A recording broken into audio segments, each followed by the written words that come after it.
बिस्मिल्लाहिर्रहमानिर्रहीम। अस्सलाम वालेकुम व्यूअर्स, मैं हूं कौकब राठौर। आज़ाद कश्मीर में 13वीं आईनी तरमीम के ख़त्म होने की आवाज़ें बुलंद हो रही हैं। चंद दिन पहले एक पोस्ट में मैंने जिक्र किया था कि 13वीं आईनी तरमीम अब मुश्किल में पड़ चुकी है। उसकी वजह आज मैं आपको बताने जा रहा हूं, लेकिन इस वक्त मैं आपको कुछ खबरें ऐसी देने जा रहा हूं कि जिनको सुन के आपको अंदाज़ा हो जाएगा कि ये 13वीं आईनी तरमीम का असल मुखालिफ कौन है। जी हाँ, ना तो आज़ाद कश्मीर में बैठी हुई असम्बली इसके मुखालिफ है, ना ही इसके जो पाकिस्तान की तरफ से कश्मीर काउंसिल के मेंबर्स हैं ये इसके मुखालिफ है, और ना ही कश्मीर काउंसिल आज़ाद कश्मीर के जो मेंबरान हैं जिनकी तादाद 6 है वो इसके मुखालिफ हैं। इसका मुखालिफ कोई और है, और वो और कौन है जब मैं आपके सामने खबरें रखूंगा तो आपको अंदाजा हो जाएगा। क्या राजा फारूक हैदर साहब ने आज़ाद कश्मीर की आवाम को धोखा दिया, कमर में छुरा घोंपा था इस 13वीं आईनी तरमीम के बाद? तो इस हवाले से मैं आपको बताता चलूं कि 13वीं आईनी तरमीम उस वक्त पास हुई जब पाकिस्तान मुस्लिम लीग नून की हुकूमत थी और शाहजहां खान अब्बासी की गवर्नमेंट का गालिबन आखिरी दिन था। तो आज़ाद कश्मीर से आया हुआ ये जो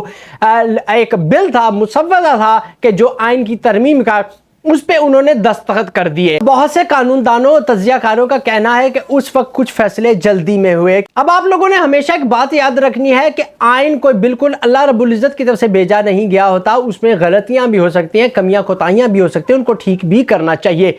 लेकिन मामला उस वक्त उलझ के सामने आया जब 19वीं जो आर्टिकल था उसके अंदर एक तरमीम की गई। जो कश्मीर काउंसिल के पास जो ज्वाइंट सेशन का इख्तियार था वो खत्म कर दिया गया। 13वीं आईनी तरमीम से पहले आज़ाद कश्मीर काउंसिल के मेंबरान की बहुत ज़्यादा ताकत होती थी। तकरीबन 40 से 45 ऐसे डिपार्टमेंट होते थे जिनके फाइनेंस को वो डील कर सके। बिलखुसूस लैंड रेवेन्यू की जितने टैक्स हैं वो कश्मीर काउंसिल की जिम्मेदारी होती थी जमा करना, यानी कि आज़ाद कश्मीर के सारे जो टैक्स कमिश्नर हैं वो कश्मीर काउंसिल की जिम्मेदारी के अंडर आते थे। इसके अलावा यह हुआ कि 5 वो मेंबर कश्मीर काउंसिल जिनका ताल्लुक पाकिस्तान से, यानी कि 4 मिनिस्टर जिनमें मिनिस्टर ऑफ फाइनेंस होता है, रेलवेज होता है, हेल्थ होता है, डिफेंस होता है, और एक सेनेटर को शामिल किया जाता है, वो बहुत ज्यादा बाइख्तियार हुआ करते थे। जो आज़ाद कश्मीर की असेंबली एक मुद्दा बिल्कुल ठीक बात करती थी वो ये थी कि आज़ाद कश्मीर में जब सारा बजट कलेक्ट करना है, कश्मीर काउंसिल ने उसमें से 80% असेंबली को देते थे, 20% कश्मीर काउंसिल खुद रख के उसको इस्तेमाल करती थी।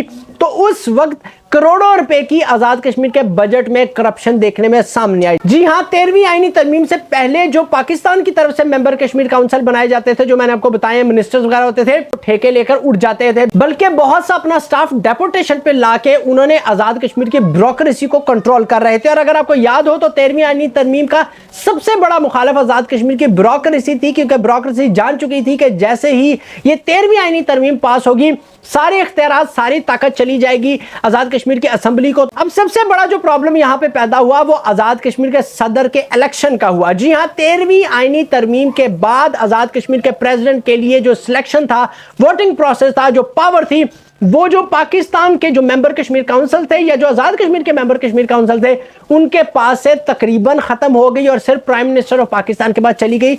याद रहे कि prime minister of Pakistan Kashmir council के एक सरबराह हैं। अब आपको अंदाजा हो गया होगा कि आज़ाद कश्मीर की ब्यूरोक्रेसी, ताकतवर लोग और पाकिस्तान में बैठे हुए सियासतदानों से ये बात हजम नहीं होती हुई नजर आ रही कि आज़ाद कश्मीर के बजट पर और ताकत पर, वोटिंग सेंस पर उनका कंट्रोल कम हो रहा है। अब यहां दोनों बातें आपके सामने आ चुकी हैं कि जो लोग इस 13वीं तरमीम की मुखालिफत करते हैं उनका मौकिफ यह है कि हड़बड़ी में, जल्दबाजी में 44 तरमीमें कर दी हैं, बहुत से अहम पॉइंट्स को भी मिस कर दिया है, और जो ब्रिजिंग का किरदार अदा करती थी कश्मीर काउंसिल पाकिस्तान और आज़ाद कश्मीर के लोगों के दरमियान, उसको खत्म कर दिया गया, उसके इख्तियारात खत्म कर दिए गए, उसके फंड्स खत्म कर दिए गए। ये भी आपको मैं बताता चलूं कि कश्मीर काउंसिल की अभी तक तनख्वाहें बरकरार हैं, इनको ऑफिस बरकरार है, जबकि इस 13वीं तरमीम के हामी लोगों का यह कहना है कि हमने आज़ाद कश्मीर के जो बजट है जो पाकिस्तान जारी करता था उसके बाद वापस इसी कश्मीर काउंसिल के मेंबरान के थ्रू फिर इसको खींच के ले जाते थे, अपने लोगों को यहां पर लगाते थे, अपने ठेकेदारों के थ्रू लाके यहां पे काम करवाते थे,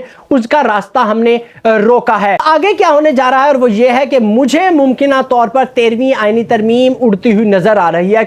सबसे पहले जो मेंबर कश्मीर काउंसिल हनीफ मलिक साहब ने जो इसकी रिट पिटीशन की और उसके बाद अब सरदार अतीक खान साहब ने भी की, ये भी एक चीज है जो मैं आपके सामने रखना चाह रहा हूं। आप खुद सोचें कि 2018 से 2026 तक तकरीबन 8 साल के इस अरसे में इसके खिलाफ इसको चैलेंज क्यों ना किया गया। اور اب صدر کے الیکشن سے لنگر آن لیٹ ہونے کے بعد اس کو چیلنج کیوں کیا گیا؟ کیونکہ اگلے الیکشن سے پہلے 13ویں آئینی ترمیم کا کڑاکا نکالنے کا فیصلہ کر دیا گیا ہے۔ مزید بہت سی چیزیں ہیں، بہت سے راز ہے، اس کے اندر بہت سی گہرائی ہے، وہ کسی وقت آئندہ آنے والے ولاگ میں آپ کے ساتھ ذکر کروں گا۔ آتے ہوئے ایک بات کا جواب دینا چاہوں گا کہ اس میں کوئی دو رائے نہیں ہے کہ ہمیں راجہ فاروق حیدر صاحب سے لاکھ اختلافات ہوں، ہمیں راجہ فاروق حیدر صاحب کا فوری طور پر یا جلد بازی کے اندر اس ترمیم کو پاس کروانے پہ اعتراض ہو سکتا ہے، لیکن اس وقت آزاد کشمیر کی اسمبلی بالخصوص راجہ فاروق حیدر نے ایک پازیٹیو موو کھیلی اور انہوں نے یہ جو بجٹ کا ایک لیکیج تھا اس کو روکنے کی تو کوشش کی، لیکن آزاد کشمیر کی اسمبلی کی بھی کئی جگہ نالائکی ہے کہ شاید اس لیک آؤٹ ہوتے بجٹ کو پھر بھی مینج کر کے آزاد کشمیر کی ترقی میں کردار ادا نہیں کر سکے۔ تاہم اب بھی موقع ہے کہ بجائے آزاد کشمیر کے فنڈز کے ہاتھ کاٹ دینے کے اور پھر کہیں غیر ریاستی لوگوں کو دے دینے کے، اب بھی اگر اس پہ پازیٹیو چینج کیا جائے، جو کمی کوتاہی ہے اس کو ٹھیک کیا جائے اور آزاد کشمیر کا بجٹ آزاد کشمیر کی عوام اور آزاد کشمیر کی اسمبلی کے بیچ ہی رہ دینے دیا جائے تو یہ ایک بہتر طریقہ ہو سکتا ہے۔ امید کرتا ہوں آپ اس ویڈیو کو شیئر بھی کریں گے تاکہ سب کو آگاہی بھی ہو۔ مزید خبروں اور اپڈیٹس کے لیے میں فالو بھی کر لیجئے۔ بہت شکریہ آپ کا۔